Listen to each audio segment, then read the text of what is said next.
जय छठ माता, जय सूर्य देव। गुरु भाई बहन, छठ का जो नहाई खाई है उसका नियम बताने जा रही हूँ। 2022 चैत्र मास की जो छठ है, छठ पूजा, तो उसका नियम बताने जा रहे हैं। छठ की नहाई खाई है जो 5 अप्रैल का है। 5 अप्रैल का सवेरे जो भी व्रत करते हैं, सबसे पहले घर के साफ़ सफाई तो पहले ही कर लेते हैं, लेकिन फिर से साफ़ सफाई करते हैं और जो भी भोजन बनाते हैं वो चने का दाल, अरवा चावल का भात, लौकी का सब्जी और सजना का सब्जी, उजला आलू का सब्जी बनाते हैं। और ऐसे भोजन करते हैं जो कि लाल ना हो और अशुद्ध ना हो, शुद्ध भोजन करते हैं, घी में बनाते हैं। तो चलिए, 5 तारीख का नहाई खाई है और 6 तारीख का खड़ना है, जो कि शाम के समय में बनाते हैं खीर पूड़ी और भगवान को भोग लगाते हैं और अपने भी जो व्रत करते हैं वो भोजन करते हैं, सबको प्रसादी के रूप में खिलाते हैं। तो और 6 तारीख का खड़ना हो गया। 7 तारीख का जो शाम वाले अर्घ होता है, जो कि सबसे माननीय छठी माता का जो सबसे माननीय मानी जाती है छठी, वो अर्घ देने वाला दिन 7 तारीख का बीत रहा है और सही मुहूर्त से, सही समय से, शाम के समय में इस बार बीत रहा है। इस साल कोई ऐसा नहीं है कि 2-3 लग रहा है, कुछ नहीं, सही मुहूर्त से, सही समय से अर्घ पड़ेगा। और 8 तारीख का गुरु भाई बहन पारण बीत गया, जो चैत्र मास 2022 अप्रैल में 8 अप्रैल का पारण बीत गया। तो पारण भी सही समय से बीत रहा है। अर्घ देकर अपना जो व्रत करते हैं वो भगवान के उगने पर वो पारण करेंगे। और इसके पे एक कथा कहते हैं। चलिए कथा की ओर चलते हैं। एक बुढ़िया थी, तो उसको एक बेटे थे और एक बहू भी आ गई घर में। तो बुढ़िया के पहले संतान नहीं होता था। बुढ़िया सारी व्रत करती थी, लेकिन उनका कोई संतान नहीं हुआ था। सारे लोग उन्हें बोले कि आप व्रत कीजिए, छठी माता का पूजा कीजिए, सूर्य देव का पूजा कीजिए, व्रत कीजिए, आपका संतान हो जाएगा। तो बुढ़िया छठ करने लगी और उसका पुत्र पैदा लिया, वो बड़ा हो गया, उसका विवाह भी कर दिए। लेकिन ये जो माता थी वो छठ नहीं छोड़ी। जब बहू आ गई तो ये बहू के बोली कि बेटी हम व्रत करेंगे। तो ये बहू कहती है, नहीं माता जी, ये सब क्या ढोंग में पड़े हैं, व्रत क्या चीज़ होता है, छठ करने से क्या होता है, लोग भूखे रहते हैं, इससे भगवान क्या खुश हो जाएंगे। ये बेचारी कहती है, सास नहीं बेटी, छठ बहुत अच्छी चीज़ है। लेकिन जब उसको चक्की में पीसने बोली कि बेटी चलो गेहूं पीसेंगे, चावल पीसेंगे, वो कोई काम नहीं की। रसोई बनाना था, रसोई भी कोई नियम धर्म से नहीं बनाई। फिर भी ये जो व्रत की थी सास, वो सारी चीज़ नियम धर्म से कर रही थी। रसोई भी बना ली, पूजा पाठ के जो भी बनता है, शुभ सजता है, सब बुढ़िया कर ली। अब बहू को कहती है, बहू चलो नदी अरार पे चलना है और वहाँ पर जाकर अर्घ देंगे। ये कहते हैं हाँ चलेंगे। ये सोच रही कि चलो यही बहाने थोड़ा पिकनिक मना लिया जाएगा, नदी पर जाएंगे और नदी पर जाएंगे, चाट खाएंगे, ये खाएंगे, वो खाएंगे, आइसक्रीम खाएंगे। ये बहू ये मन में ठान के और जाने को लिए तैयार हो गई। पूरा सज धज के बहू जा रही थी, पूरा ऊंचा सैंडल पहन ली और जाने लगी। गुरु भाई बहना जाते जाते तो नदी पहुंच गई।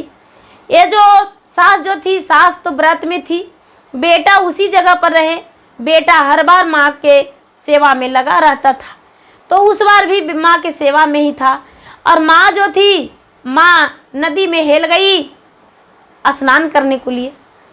जब स्नान करने के लिए हेल गई तो बहू ने क्या किया कि वहाँ से झट से निकल दी और जाके और चाट पकोड़े खाने लगी, इधर उधर टहलने लगी, ये ची वो ची खाने लगी। और जो सास थी वो तो गंगा जी में थी, गंगा जी में थी और स्नान कर रही थी। जब निकली नदी से तो बहू को पुकारने लगी, लेकिन बहू कहाँ मिली। बेटे ने माँ को हाथ पे सूप दे दिया, जोत जला दिया, सूरज भगवान को दूध ढार दिया और दूध ढार के हाथ जोड़ दिया।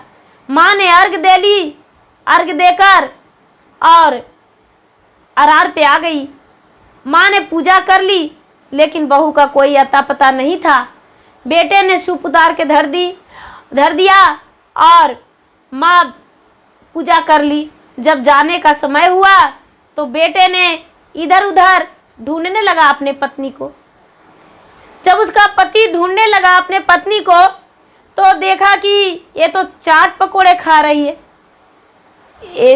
बेटा बोला, अरे उसका पति, अरे माँ व्रत में सूप लेकर खड़ी थी, दूध ढारने को लिए एकदम आवाज़ दे रहे थे, तू का इधर चलाई। वो बोलती है, आप नहीं जानते हैं, हम भूखे थे, मुझे बहुत भूख लगा हुआ था, भला हम कैसे ऐसी रह जाते, हम आए थोड़ा खा रहे हैं, इसमें आपको क्या दिक्कत है। उसके पति कोई जवाब नहीं दिए, वहाँ से आ गए नदी से घर लौटने लगे। घर लौट आए, शाम हुआ, नदी से घर लौट आए, शाम का समय था, रात्रि हो गया। वो जो पत्नी थी भोजन नहीं बनाई, अपने पति से कहती है, मेरा पाँव थका हुआ है, हम भोजन नहीं बनाएंगे, मुझसे नहीं बनेगा। ये जो व्रत में थी वो सोचती है मेरा बेटा भूखा रह जाएगा, थोड़ा सा भोजन बना देते हैं, मेरे पति भूखे रह जाएंगे।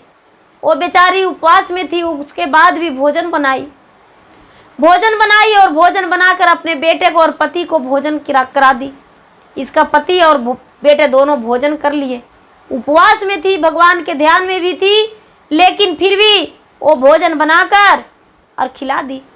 जब सवेरा हुआ तो बहू को जगाई बुढ़िया, उठो बहू, चलो नदी के अरार पर चलना है, अर्घ देने जा रहे हैं। ये जो बहू थी कोई भोजन उजन नहीं बनाई, जितना बन पड़ा ये बेचारी अकेली की और नदी के अरार पर चल गई अर्घ देने को लिए चल गई।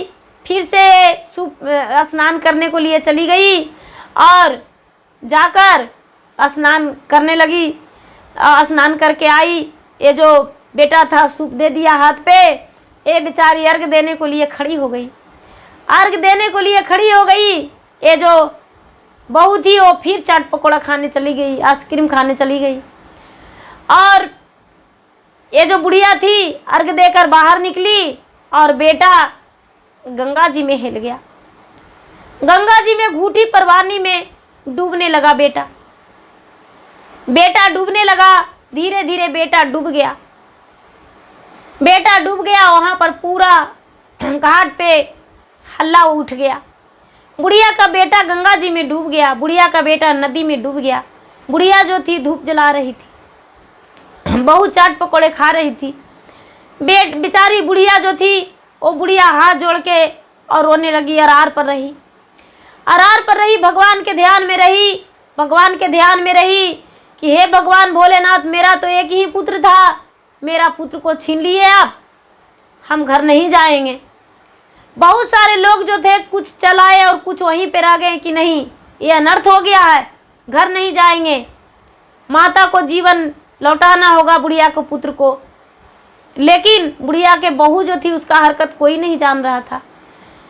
ये जो बुढ़िया थी भगवान के ध्यान में लग गई और अपना जीवन देने को लिए तैयार हो गई कि हे भगवान, हे सूर्य देव, हे छठी माता, आपसे पुत्र मांगने को लिए लोग आते हैं, लेकिन आज आपने तो मेरा पुत्र ही छीन लिया, आपको व्रत कोई नहीं करेगा माता, मेरा पुत्र को लौटा दीजिए। ये बेचारी हाथ जोड़ के गिड़गिड़ा रही है।